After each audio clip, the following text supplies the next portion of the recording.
Good morning students. Class 2 subject Hindi grammar lesson 8 तक आप पढ़ चुके हैं। लेसन 8 में आप पढ़े थे विशेषण के बारे में, ठीक है। अब आपको पाठ 9 में पढ़ना है क्रिया। क्या पढ़ना है आपको? ये क्रिया किसे कहते हैं। तो आइए पहले हम कुछ चित्रों को देखकर समझने का प्रयास करते हैं। राजेश ट्रैक्टर चला रहा है, ठीक है। राजेश यहाँ क्या काम कर रहा है? तो ट्रैक्टर चलाने का काम कर रहा है। प्रणय सो रहा है। प्रणय क्या कर रहा है? तो सो रहा है। किसान खेत जोत रहा है। किसान क्या कर रहा है? खेत जोत रहा है, ठीक है। वर्षा हो रही है। क्या हो रही है? वर्षा हो रही है। पक्षी उड़ रहे हैं। पक्षी क्या कर रहे हैं? उड़ रहे हैं। मम्मी खाना बना रही है। इस जो 6 वाक्य जो दिया गया, 6 चित्र हैं, इनमें से कुछ न कुछ काम हो रहा है। क्या हो रहा है? काम हो रहा है। जैसे कि वर्षा हो रही है, पक्षी उड़ रहे हैं, मम्मी खाना बना रही है, किसान खेत जोत रहा है, प्रणय सो रहा है, राजेश ट्रैक्टर चला रहा है, ठीक है।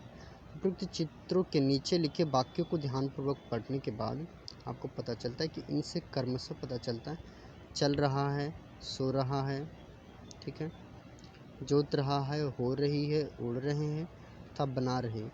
शब्दों से कार्य के होने अथवा करने का बोध हो रहा है। क्या है? शब्दों से कार्य के होने अथवा करने का बोध हो रहा है। अतः ये सब क्या है? क्रिया है। तो आइए जानते हैं कि क्रिया क्या है। जिस शब्द से किसी काम के करने या होने का बोध होता है उसे क्रिया कहते हैं, ठीक है। जिस शब्द से किसी काम के करने या होने का बोध होता है उसे क्रिया कहते हैं। क्रिया किसे कहते हैं? ठीक है, आपको पता चल गया। जैसे कि पक्षी क्या कर रही है? तो पक्षी उड़ने का काम कर रही है। पर नहीं, किसान क्या कर रहा है? खेत की जुताई कर रहा है। क्या कर रहा है? जोत रहा है खेत को। यहाँ क्या काम कर रहा है? किसान जोतने का काम कर रहा है, ठीक है। मम्मी खाना बना रही है। इस वाक्य में क्या काम हो रहा है? तो बनाने का काम हो रहा है, ठीक है। पक्षी उड़ रहे हैं तो मैं बता चुका हूँ, ठीक है। वाक्य में संज्ञा और क्रिया शब्द को सबसे ज़्यादा महत्व होता है क्योंकि इनके बिना कोई भी वाक्य पूरा नहीं होता है। नीचे दिए गए उदाहरणों को ध्यानपूर्वक पढ़िए और समझिए। जैसे सुशील क्रिकेट, राहुल खाना, सपना गीत। उपयुक्त वाक्यों को पढ़ने पर इनके अर्थ पूरी तरह से स्पष्ट नहीं हुए। जो वाक्य जो दिया गया है, जैसे सुशील क्रिकेट, सुशील क्रिकेट का मतलब क्या? सुशील क्या कर रहा है क्रिकेट के साथ? राहुल खाना के साथ क्या कर रहा है? इससे पता नहीं चल रहा है, ठीक है। सपना गीत, इसका कोई अर्थ नहीं निकलता है, इसलिए कहा गया कि ये सब जो वाक्य जो दिया गया इसका स्पष्ट अर्थ नहीं निकल रहा है, ठीक है। अब इन्हें दूसरे रूप में देखिए। ये सब जो वाक्य इसको दूसरा रूप में अब देखते हैं। सुशील क्रिकेट खेलता है, राहुल खाना खाता है, सपना गीत गाती है। ये तीनों वाक्य हैं। इस वाक्य से सुशील क्रिकेट खेलता है, इससे पता चल रहा है कि सुशील जो है क्या काम कर रहा है? तो क्रिकेट खेलने का काम कर रहा है। क्या कर रहा है? खेलने का काम कर रहा है। राहुल क्या कर रहा है? खाना को खाने का काम कर रहा है, ठीक है। सपना गीत गा रही है। सपना क्या कर रही है? तो गीत गा रही है। उपयुक्त वाक्य को पढ़ने पर अर्थ पूरी तरह स्पष्ट हो जाता है। इस तरह पता चलता है कि क्रिया के बिना कोई भी वाक्य पूरा नहीं होता है। क्रिया के बिना कोई भी वाक्य पूरा नहीं होता। जैसे क्रिया के कुछ अन्य उदाहरण भी देखिए। सूर्य चमकता है, इस वाक्य में क्रिया क्या है? चमकना।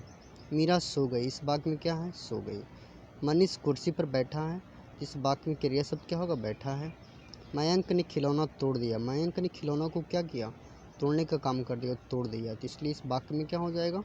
तोड़ दिया क्रिया हो जाएगा। यह गाड़ी मुंबई जाएगी, ठीक है। तो इस वाक्य में क्या होगा? क्रिया जाएगी।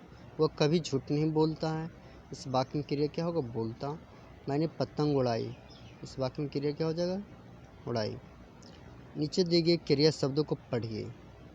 सोना, नहाना, हंसना, तैरना, पकड़ना, बहना, रहना, रोना, हिलना, पढ़ना। ये सब क्या है? शब्द क्रिया है। ये सब शब्द क्या है? क्रिया है, ठीक है। जैसे अब हमने सीखा क्रिया किसी कार्य के करने या होने का बोध कराती है। क्रिया किस चीज़ का बोध कराती है? किसी कार्य के करने या होने का बोध कराती है। क्रिया के आपको याद रखना है कि क्रिया के बिना कोई भी वाक्य पूरा नहीं होता है। क्रिया के बिना कोई भी वाक्य पूरा नहीं होता है, ठीक है। क्रिया सब प्रायः वाक्य के अंत में होते हैं। आप सबको क्या करना है? इस इसे आपको फेयर कर लेना है। क्रिया किसे कहते हैं कि ठीक है, इसको भी आपको फेयर कॉपी में लिख लेना। इस तरफ समझने के लिए आपको आसानी होगा कि वाक्य में क्रिया शब्द क्या है। मेरा सो गई है, ठीक है, इसमें क्रिया शब्द क्या है, सो गई है। आपको आसान होगा समझने में। और ये सब क्रिया शब्द क्या है आप पढ़ लीजिएगा, ठीक है। धन्यवाद आज के लिए। डायरी वर्क में do fair and memorise. Diary work में क्या करना है, आपको फेयर कर लेना है इसका और मेमोराइज करना है। Thank you.